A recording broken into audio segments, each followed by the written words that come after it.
சற்று முன்பு ஓபிஎஸ்க்கு கிடைத்த அதிர்ஷ்டம் மிக முக்கியமான ஒரு தகவல் ஒன்றை பார்க்க போகிறோம் நண்பர்களே. மிக முக்கியமான ஒரு தகவல், அனைத்திந்திய அண்ணா திராவிட முன்னேற்ற கழகத்தில் ஒன்றுத்துக்கும், அதாவது குறிப்பாக பார்த்திங்கன்னா எதிர்க்கட்சி என்ற ஒரு கட்சியிலேயே 2 விதமான பிளவுகள் இருந்து கொண்டிருக்கக்கூடிய ஒரு சூழ்நிலையிலே நண்பர்களே, தனிப்பட்ட முறையில் என்ன செய்வது என்று தெரியாமல் திணறி போய் கொண்டு வருகிறாராம் நம்முடைய ஓ பன்னீர்செல்வம். காரணம் என்ன அப்படின்னா, தேர்தல் ஆணையத்தின் சார்பில் தங்களுடைய வெற்றிகளை யார் தீர்மானிக்க போகிறாங்கன்றது இங்கே இருக்கக்கூடியதில் ரொம்ப மிகவும் முக்கியத்துவம் வாய்ந்ததாக பார்த்திங்கன்னா பார்க்கப்படுகிறது நண்பர்களே. இந்த ஒரு சூழ்நிலையில் தான் ஓபிஎஸ்க்கு தேர்தல் ஆணையம் ஒரு ஜாக்பாட் அனௌன்ஸ்மெண்ட் பார்த்திங்கன்னா அறிவிக்கிறதுக்கு வாய்ப்புகள் மற்றும் சாத்தியக்கூறுகள் இருக்குது அப்படின்னு சொல்லியிருக்கிறாங்க. உண்மையில் ஜாக்பாட் அனௌன்ஸ்மெண்ட் இருக்குமா அப்படின்னா நிச்சயமாக இருக்குது. ஓபிஎஸ்க்கு தனிப்பட்ட முறையில் நிறைய அறிவிப்புகளை கொடுக்க டெல்லி மேலிடம் காத்து கொண்டிருப்பதாக தகவல்கள் வெளியாகியிருக்கிறது. அவர் ராமநாதபுரம் தொகுதியில் போட்டியிடுகிறார். ராமநாதபுரம் தொகுதியில் போட்டியிட்டு தன்னுடைய வெற்றியை பார்த்திங்கன்னா நிலை நிறுத்த வேண்டிய ஒரு சூழல்களுக்கு வந்தாரெனில் நிச்சயமாக பெரும் திருப்பங்கள் என்பது ஏற்பட்டு அவர் தன்னை வெற்றி பெற வேண்டிய ஒரு சூழலை உருவாக்கக்கூடும் அப்படின்னு எதிர்பார்க்கப்படுகிறதாம் நண்பர்களே.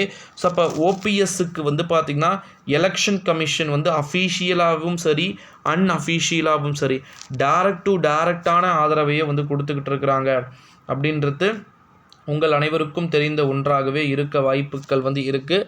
ஸோ அப்போ ஓபிஎஸ்க்கு அதிர்ஷ்டங்கள் அப்படின்றது எலெக்ஷன் கமிஷன் மூலமாக மேபி கிடைக்குமா, அது கிடைக்கிறதுக்கான பாசிபிள்ஸ் அப்படின்றது இருக்குதான்றதை எல்லாமே நம்ம வெயிட் பண்ணி தான் பார்க்கணும் நண்பர்களே.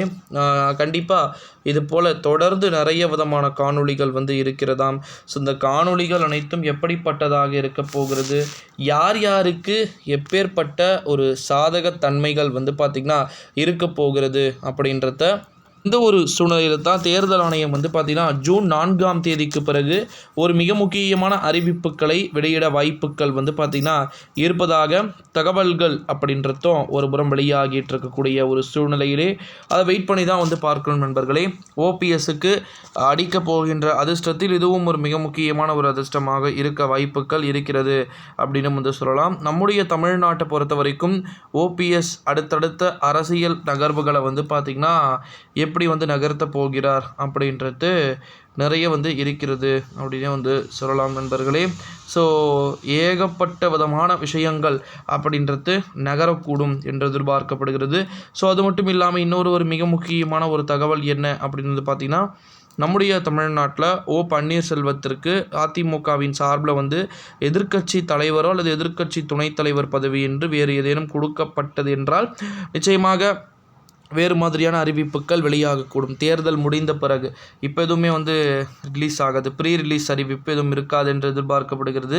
ஸோ எலெக்ஷன் முடிஞ்சதுக்கப்புறம் கண்டிப்பாக இருக்கும் அப்படின்னு சொல்லியிருக்கிறாங்க. ஸோ வெயிட் பண்ணி பார்க்கலாம். இது போல் ஏகப்பட்ட